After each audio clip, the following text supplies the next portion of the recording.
All right, welcome to this explainer. Today we're going to completely reframe how we look at laser machine maintenance in 2026. Look, in the high-stakes world of industrial manufacturing, whether you're running a massive 12-kilowatt fiber laser for heavy industry or just a desktop CO2 engraver, these machines are literally the heartbeat of your production line. But today we're shifting the conversation. We need to move laser maintenance away from being just this reactive, technical chore that gets pushed to the back burner and position it right where it belongs, as a frontline financial and risk management strategy. For sourcing agents and procurement pros, this is a game changer. Global supply chains are incredibly sensitive right now, and equipment costs are all over the place. So, protecting your existing fleet, it's absolutely critical to your bottom line. We've got a packed agenda for you today. We're covering the CapEx versus TCO trap, maintenance's risk management, protecting long-term asset value, sourcing parts and factory audits, and finally, we'll wrap up with the future-proof RFQ checklist. Okay, let's jump straight into Section 1, the CapEx versus TCO trap. To start things off, we really need to expose what I like to call the CapEx illusion. It's a huge trap, right? So many sourcing agents just look at the initial purchase price of a machine and stop there. But the crucial point to remember is that total cost of ownership, or TCO, has to be your true north metric. When buyers hyper-focus on CapEx, they completely ignore the fact that the real battle for profitability is won or lost over the entire life cycle of the equipment. If you ignore TCO, you're setting yourself up for a hidden financial bleed. Seriously, when a system isn't maintained, it starts experiencing power drops. That directly translates into slower cutting speeds and way more scrap, which just quietly eats away at your profit margins month after month. And this stat right here brilliantly illustrates the cost of that neglect.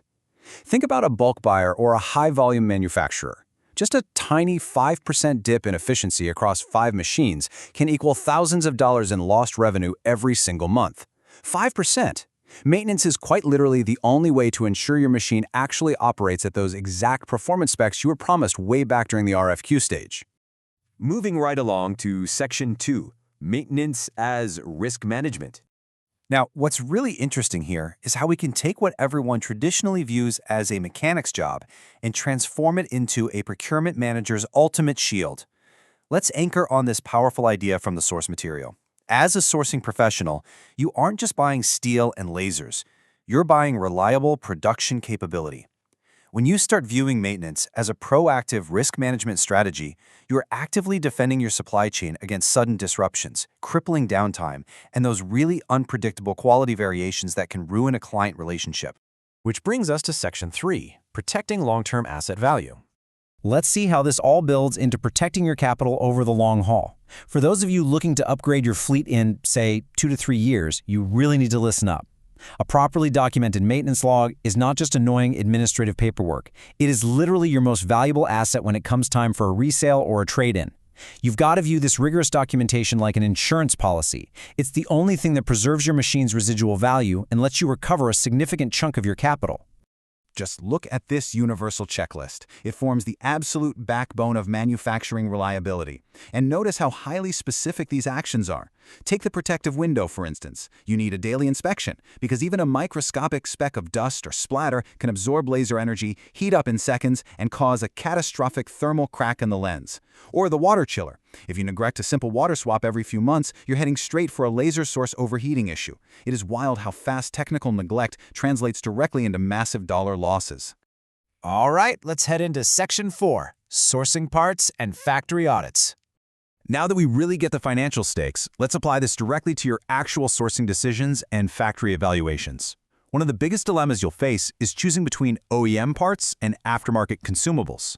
If you're a brand owner needing extreme precision, OEM parts are absolutely vital. Slapping non-certified parts on a machine during its warranty period often totally voids the supplier's service agreement, and that's a massive risk if you're a new importer relying on factory support. On the flip side, for savvy bulk buyers, aftermarket parts can slash your operational costs by 30 to 50%. That's huge, but you've got to be incredibly strict. You have to verify the supplier's QC reports for thermal stability. You need to ensure they're using the right material substrates like USA CVD zinc selenide for CO2 lasers. Because if you get poorly made nozzles, they're going to cause turbulent gas flows that will instantly ruin your cut edges. You also have to source for the specific environment you're operating in. You've got to prep for what the source material perfectly calls the invisible enemies. If your factory hub deals with extreme heat, we're talking ambient temps over 35 degrees Celsius or 95 degrees Fahrenheit, even top-tier chillers are going to struggle. Industrial AC isn't a luxury there, it's mandatory. What about high humidity in coastal regions? That causes condensation, which leads to catastrophic electrical shorts. And if the area is prone to power surges or brownouts, failing to demand an industrial voltage stabilizer in your initial RFQ is pretty much a guaranteed way to fry your CNC controller and laser motherboards. So let's say you're actually walking the floor of a potential supplier. You're doing the factory audit. What really tells the true story of their reliability? How do you know for sure they're going to hit your deadlines? Well, these are your key visual cues. First, just look at the machines themselves. Are they wiped down and cared for, or are they sitting under layers of factory dust?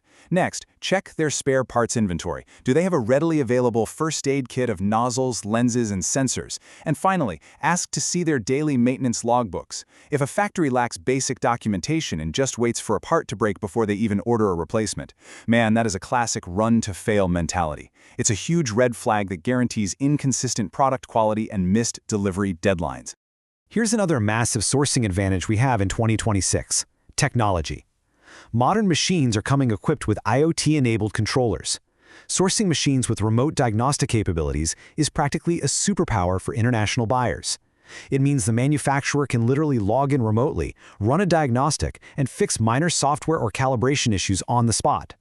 It completely eliminates the staggering cost and the agonizing downtime of having to fly a technician across the world for a minor tweak.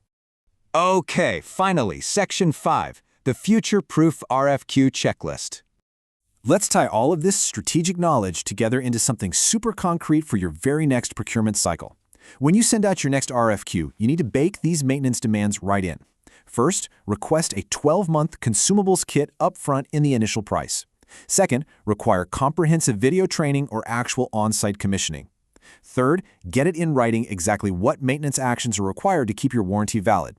And lastly, verify if they have any partnerships with local service centers in your specific region.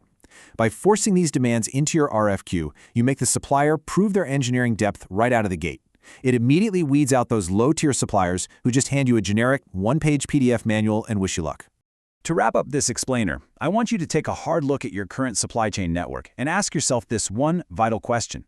Because mastering laser maintenance isn't about knowing how to turn a wrench anymore. It is entirely about evaluating suppliers, managing risk, and protecting your capital. In 2026, consistent equipment uptime is quite literally the only difference between a highly profitable operation and one that's failing. So are your current suppliers treating your machines as high-performing assets, or are they looming liabilities? Are you ready to optimize that next RFQ? Think about it.